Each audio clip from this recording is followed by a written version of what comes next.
He was the man who helped build the foundations of modern mathematics, but whom almost no one remembers by name.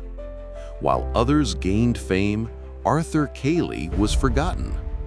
And yet without it, concepts such as abstract algebra, matrices, and groups might never have been developed. Today, you'll learn the story of this silent genius, the mathematician who forever changed the way we understand the universe of numbers. And most surprisingly, his ideas still influence the science and technology we use every day. Ready to find out who Arthur Cayley really was? So let's go. The Greatest Mathematicians of All Time. Episode 6. Arthur Cayley. Arthur Cayley's most important work was the development of matrix algebra and work on non-Euclidean and n-dimensional geometry.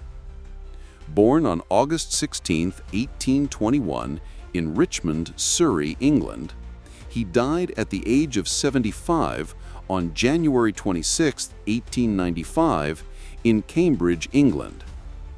Arthur Cayley's father, Henry Cayley, 1768 to 1850, although he came from a family that had lived for many generations in Yorkshire, England, worked as a merchant in St. Petersburg, Russia.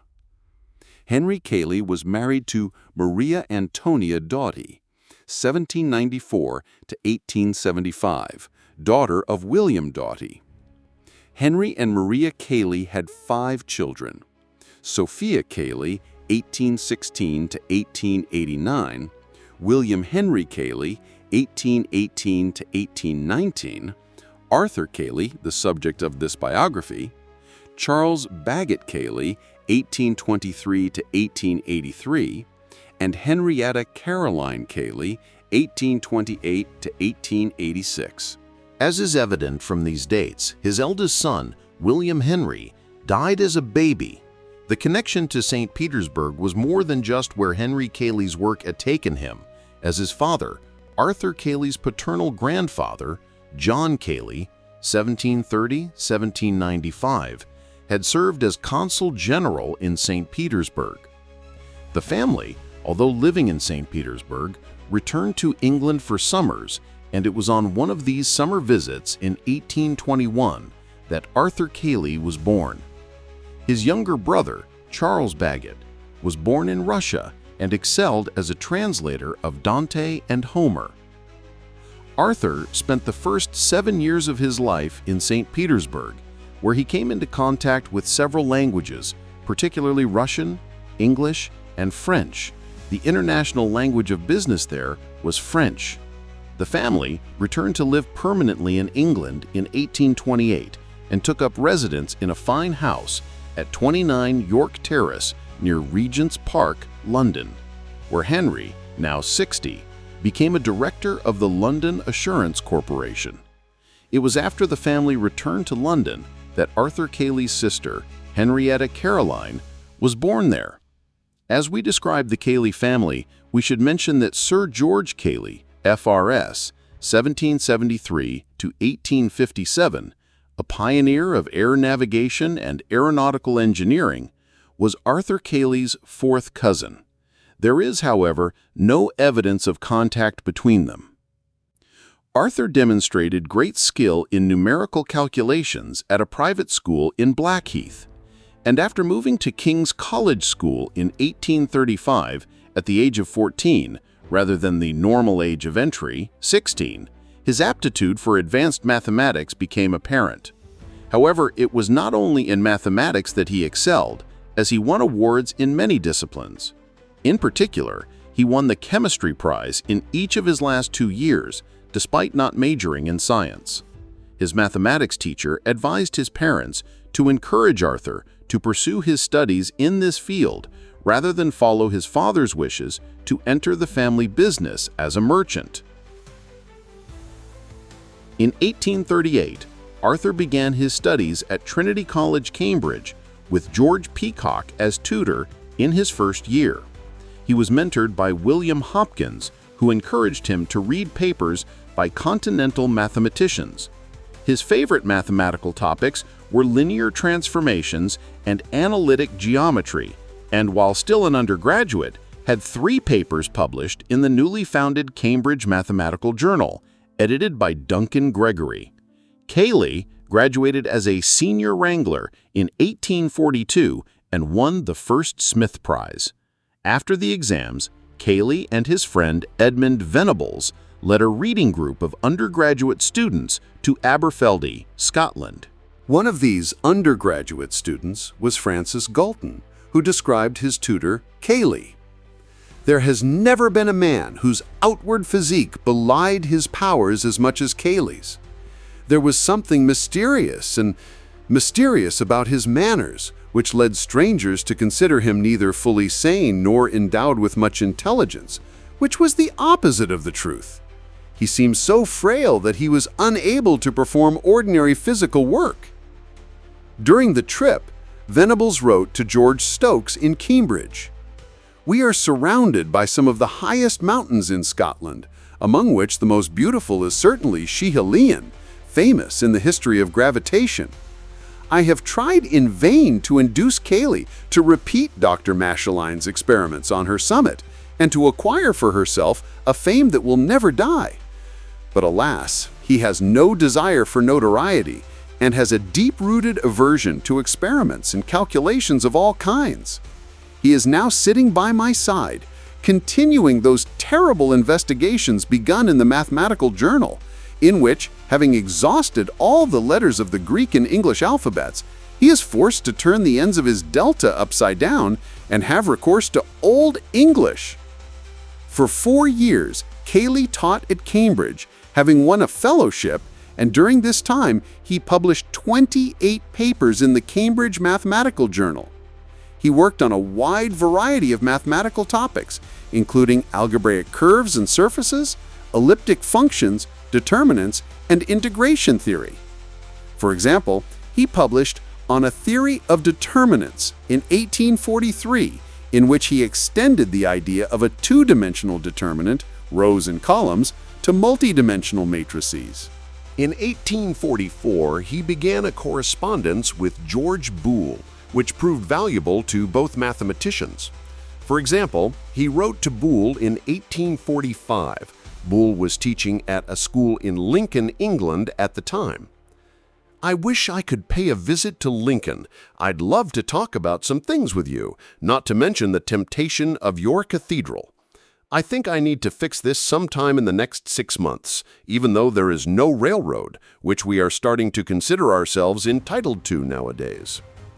In 1844, Cayley, along with his friend Edmund Venables, made a trip to the Swiss Alps, also visiting Italy. He adopted a much more international approach than many of his fellow English mathematicians, publishing papers in the French Journal de Mathématiques pure et appliquée and in the periodical Journal für die reine und angewandte Mathematik de Cayley. 2 papers he published in 1845 and 1846 are considered to have laid the foundations for the theory of invariance. The Cambridge scholarship had a limited mandate, as Cayley was not prepared to receive holy orders, so he had to find a profession. He chose law and began training in April 1846.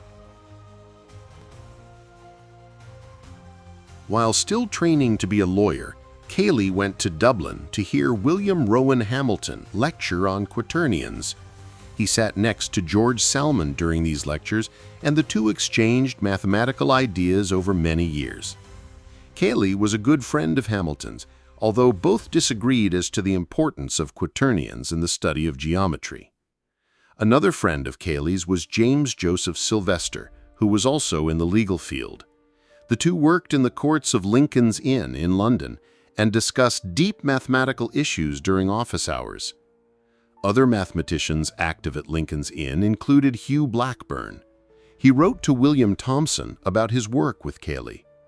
"We have been busy when we should be drawing acts of Parliament and sublunar affairs, building the developable surface generated by the tangent to the intersection curve of the right cylinder and the double radius sphere. In fact, Cayley and Thomson were also good friends. About a year after beginning his legal training, Cayley began a correspondence with Thomas Kirkman. He was a reviewer of Kirkman's famous paper in the Cambridge and Dublin Mathematical Journal, in which he demonstrates the existence of what we now call Steiner systems. Cayley wrote in his report, "Kirkman's article is decidedly interesting, and its main result is very elegant." He was admitted to the bar on May 3, 1849. He spent 14 years as a lawyer, but Cayley, although very skilled in property transfer, his legal specialty, always considered it as a means of earning money so that he could study mathematics. George Halstead writes, "Law has always been a hard job for him. The superabundant verbiage of legal forms has always displeased him. He once remarked that the object of law was to say something in the greatest number of words, and of mathematics to say it in the fewest possible numbers." During those 14 years as a lawyer, Cayley published about 250 mathematical papers. How many full-time mathematicians could compare to the productivity of this amateur? However, Tony Crilly writes, "At Cambridge and even as an intern, he was able to retire and study. As a newly graduated lawyer with a growing scientific reputation, it became mandatory to adopt a more public personality, a role that was not in line with his reserved disposition."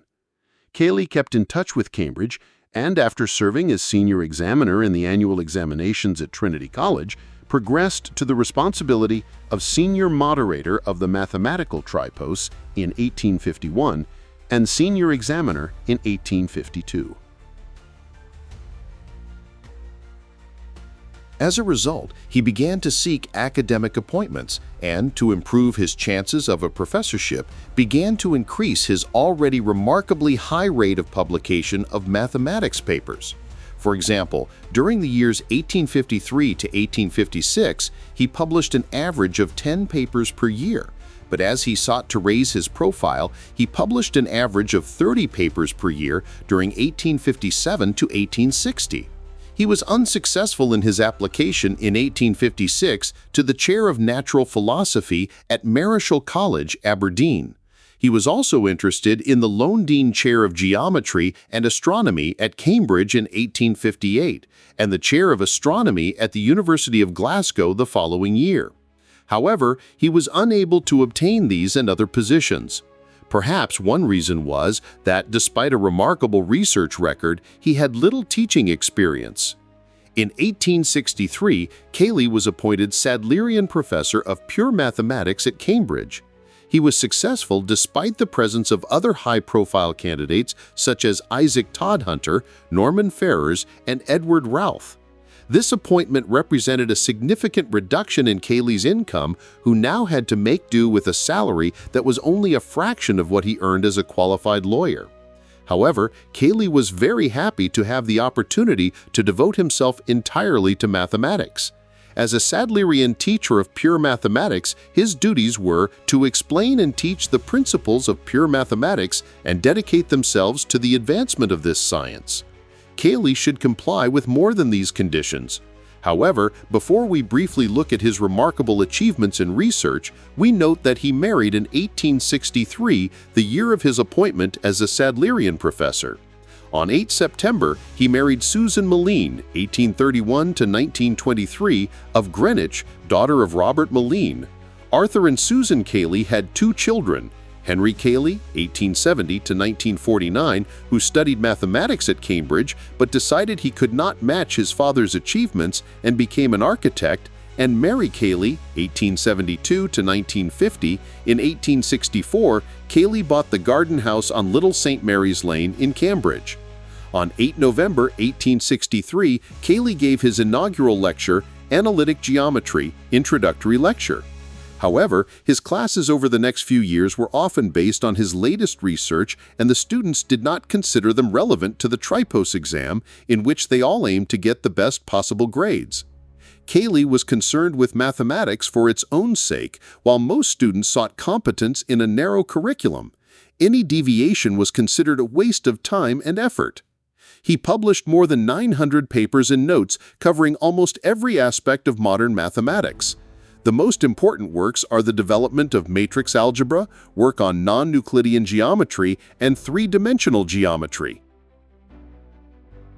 About his work on matrices, Richard Feldman writes, "Although the term matrix was introduced into the mathematical literature by James Joseph Sylvester in 1850, credit for founding matrix theory must be given to Arthur Cayley, since he published the first expository papers on the subject.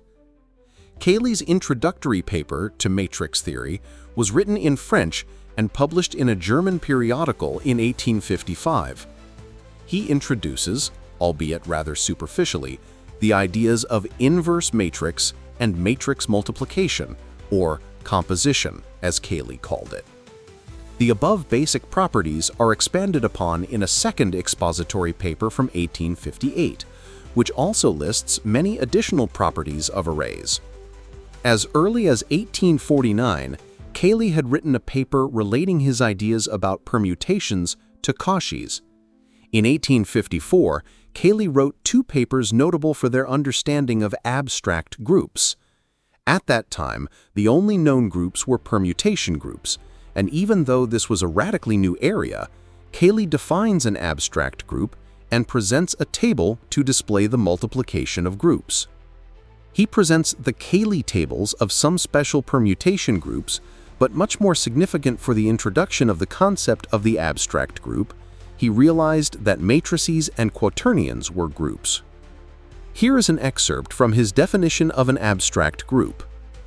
Symbol 1 will naturally denote an operation that, either in general or in relation to the specific operand, leaves the operand unchanged. An XY symbol denotes the compound operation, the execution of which is equivalent to the execution of first the operation Y and then the operation X. XY is, of course, in general different than YX. But the symbols XY dot, etc., are in general such that X parentheses YZ equals parentheses XY, Z, etc., so that XYZ, XYZT, etc., have a definite significance independent of the specific mode of composition of the symbols. Cayley developed the theory of algebraic invariance, and his development of two-dimensional geometry has been applied in physics to the study of the space-time continuum.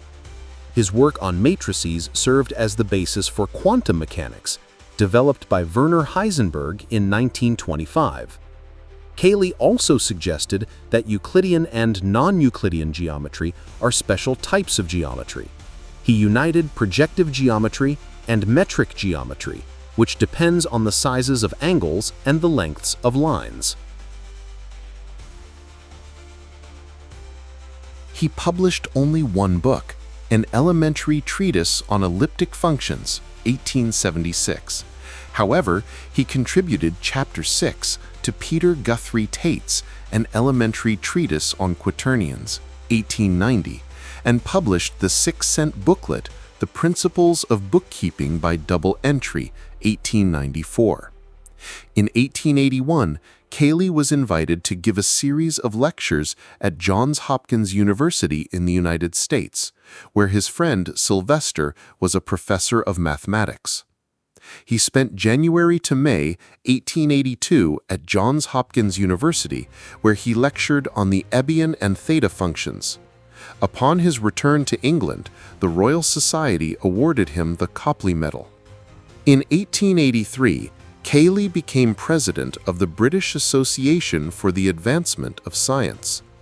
In his presidential address, Cayley presented an elementary account of his own views of mathematics. His views of geometry were: it is well known that Euclid's 12th axiom, even in Playfair's form, was regarded as needing demonstration, and that Lobachevsky constructed a perfectly consistent theory in which it was assumed that this axiom was not valid, or, say, a system of non-Euclidean plane geometry. My opinion is that Euclid's 12th axiom in the form of Playfair needs no demonstration, but is part of our experience. The the space, that is, with which we become acquainted by experience, but which is the representation which is at the basis of all external experience.